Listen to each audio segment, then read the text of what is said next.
எனக்கு அன்பானவளே, இன்னைக்கு பிரிவினையோடு வந்திருக்கிறவங்க தயவு செய்து ஆண்டவரத்தில் அழுது உங்களை ஒப்புக்கொடும். இந்த பிரிவினை கர்த்தருக்கு விரும்பாத காரியம். கசப்பு வேண்டாம் என்று சொல்கிறார். எபிரேயர் 12ஆம் அதிகாரம் 14-15, ரோமர் 12ஆம் அதிகாரம் 18ஆம் வசனம் வாசித்து பார். பிரிவினை வேண்டாம், கசப்பு வேண்டாம். மனைவியை பற்றி கசப்போடு வந்திருக்கிறீங்களா? அவர் போயிட்டாரு, நான் தனியா தான் இருக்கு, பெருமையா சொல்லாதிருங்க. கர்த்தர் இடத்துல முதல்ல உங்களை ஒப்படை தாழ்த்துங்க, அழுங்க. சுவாமி, என் இருதயத்தில் இருக்க கசப்பு, கோபம், வைராக்கியம், விரோதத்தை எடுத்துக்கோ. உண்மை போல மாற்று, உண்மை போல மாற்று. உங்களுடைய அன்பினால் நிரப்பும், உங்களுடைய வரங்கள் நான் நிரப்பணும். நான் உமக்காக உழைக்கணும். இப்படி பிரிவினைக்கு அடிமை இருக்கக்கூடாது, பிசாசுக்கு அடிமை இருக்கக்கூடாது. இந்த வைராக்கியம், விரோதம் எல்லாம் பிசாசு நடத்திலிருந்து வருகிறது என்று வாசிக்கிறோம் அதே பகுதியில். வேண்டாம். இன்றைக்கு கசப்பை எடுத்து போடுங்க, தூக்கி எறிங்க. வைராக்கியத்தை எடுத்து போடுங்க, விரோதத்தை எடுத்து போடுங்க, கோபத்தை எடுத்து போடுங்க. ஒரு பெண் என்ன செய்தான் தெரியுமா? வீட்டுல சண்டை, எல்லாரும் சின்ன காரியத்துக்கு பெரியதாக்கி சண்டை. அதுல ஒரே ஒரு கர்த்தருக்கு பயந்த பிள்ளை இருந்த. அவள் ஜெபம் பண்ணி, முழங்கால் போட்டு ஜெபம் பண்ணி ஒவ்வொரு இடத்துல கெஞ்சி பேசி பேசி பேசி இந்த குடும்பத்துல சமாதானம் வந்தது. அவளுக்கு எவ்வளோ கஷ்டம், ஆனாலும் அவள் கவலையப்படல. இயேசுவுக்காக என் குடும்பம் சமாதானத்தை பெற வேண்டும். நான் மட்டும் பெற்றிருந்தா பத்தாது. இன்னைக்கு ரட்சிக்கப்பட்டேன், அபிஷேகம் பெற்றேன், வரங்கள் பெற்றேன், இயேசுவை பார்த்தேன்னு சொல்லி நிற்காது.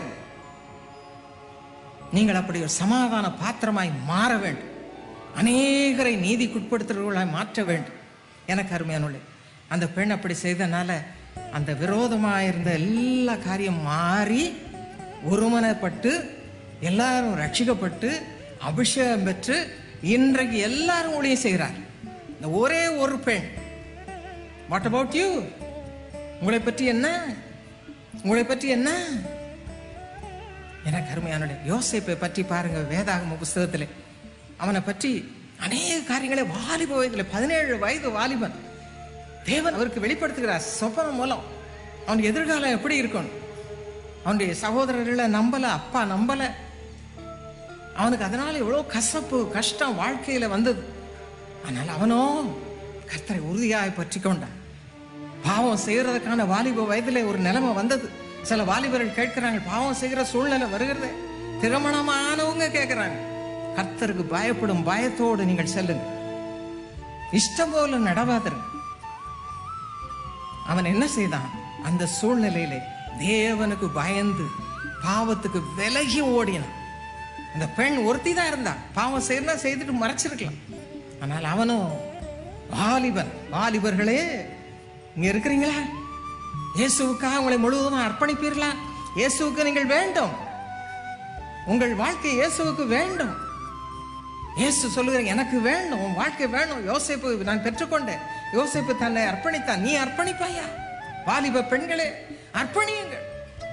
வரும் நாட்களில் ஆண்டவர் உங்களை உயிர்க்க காத்திருக்கிற, ஆசையோடு காத்திருக்கிற. இந்த வாலிபன் யோசேப்புக்கு என்ன நடந்தது? சிறையில் அடைக்கப்பட்டான், வேதனைப்பட்டான். ஆனால் கர்த்தர் அவனோடு இருந்தார். எந்த நிலைமையில இருந்தாலும் கர்த்தர் உங்களோடு இருப்பார். ஐயோ கஷ்டம் வந்துருச்சு, இதனாலதான் வந்துருச்சுன்னு சொல்லாதிருங்க. இதை சொல்லாதிருங்க. ஆண்டவர் உங்களோடு இருப்பார். என்ன நடந்தது தெரியுமா? அதே இடத்துல அவனுடைய வாழ்க்கையில இருக்கிற தேவ ஞானம், கர்த்தருடைய ஆவியானவர் வெளிப்படும்படியான ஒரு சூழ்நிலையை கர்த்தர் கிரியேட் பண்ணினார். இந்த ராஜா சொன்னான், அவங்க ஒருத்தருமே, அவங்க எகிப்தில் இருக்கிற ஜனங்க ஒருத்தராலே ஒன்றும் செய்ய முடியல. ஆனா இவனோ இஸ்ரவேலன். இஸ்ரவேலன். ஆதியாகமம் 41ஆம் அதிகாரம் 38, 39, 44 இந்த வசனங்களை வாஸ்து பாருங்க. ராஜா சொல்லுகிறான், இவன் ஞானி, இவனை போல ஞானம் எங்க இருக்கிறது? ஒருத்தரும் கிடையாது.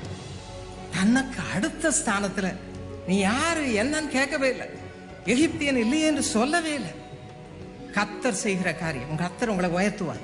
இன்னைக்கு நினைக்கிறீங்களா, எனக்கு உயர்வு வராதா, ப்ரமோஷன் வராதா, கர்த்தர் தரமாட்டார்? ஏன் வராது? நிச்சயம் வரும். ஆனால் நீங்கள் எப்படி ஆண்டவரை தேடுகிறீர்கள்? ஆண்டவருக்கு உண்மையா இருந்தான். யோசேப்பு உண்மையா இருந்தான். பாவத்துக்கு விலகி ஓடினான், பரிசுத்தமாய் காத்துக்கொண்டான். கர்த்தர் அவனோடு இருந்தார். ஏற்ற சமயம் அவனை உயர்த்தினார்.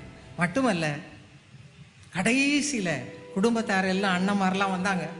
அவங்கிட்டயே நன்மை பெறுவதற்காக வந்த பொழுது அவன் என்னென்னமோ செய்திருக்கலாம். அவன் என்ன சொன்னான்? அவன் மன்னித்து அவர்களை எல்லாரும் ஏற்றுக்கொண்டு அவர்களை தனி இடத்துல வைத்து தன் தகப்பனையும் கொண்டு வந்து அவர்களுக்கு அன்பு செலுத்து.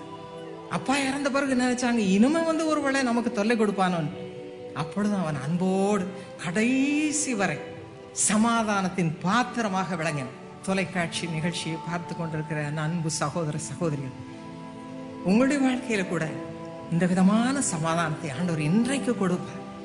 அவரை தேடுங்கள், அவரை நேசியுங்கள், அவரை பட்சமாய் பிடித்துக் கொள்ளுங்கள், உறுதியாய் பற்றி கொள்ளுங்கள், அவரை நம்புங்க. தேவன் உங்கள் அருகாமையில் வந்து, என் மகளே, என் மகனே, பயப்படாதே, நான் உனக்கு சமாதானம் தருவேன், நான் உன்னோடு இருப்பேன் என்று உங்களை ஆற்றி தேற்றுவேன். இதை விட உங்களுக்கு என்ன வேண்டும்? அவர் உயிரோடு இருக்கிறார், உங்கள் அருகாமையில் இருக்கிறார், உங்க வீட்டில் இருக்கிறார். இப்பொழுது அந்த சமாதானத்தை தரும். இன்றைக்கு எனக்கு அருமையான கர்த்தருடைய பிள்ளைகளை, உங்களை பற்றி என்ன? ஆண்டவருக்கு உங்களை ஒப்பு கொடுத்திருக்கிறீர்களா? ஆண்டவர் அப்படி உங்களையும் மாற்ற இன்றைக்கு வந்திருக்கிறார். இன்றைக்கு ஒரு விசேஷத்த வாழ்க்கை, உங்கள் வாழ்க்கை மாறப்போகிறது. சாதாரணமாக விரும்புகிற சமாதானத்தை கொடுப்பார். இரண்டாவது, உறுதியான பரிபூர்ணமான சமாதானத்தை உங்களுக்கு கொடுப்பார். நிலைத்து நிற்கும், அது மாறவே மாறாது. மூன்றாவது, உங்களை சமாதான பாத்திரமாக மாற்றுவார். இதற்கு நீங்கள் ஒப்பு கொடுக்க வேண்டும். செய்தியை கேட்டிருக்கிறோம், ஆனால் ஒப்பு கொடுக்க வேண்டியது நீங்கள் தான். இந்த காதல வாங்கி இந்த காலை விட்டீங்கன்னா பிரயோஜனமே இல்லை. கர்த்தர் கணக்கு கேட்பார். நான் பேசினேனே, இந்த நாளிலே உன்னோடு பேசினேனே, ஏன் உன் இருதயத்தை கடினப்படுத்துகிறாய் என்று கேட்பார். கடினப்படுத்த போடுறீங்களா? கடினப்படுத்த போறீங்களா? அல்லது ஆண்டவருக்கு ஒப்பு கொடுக்க போறீங்களா?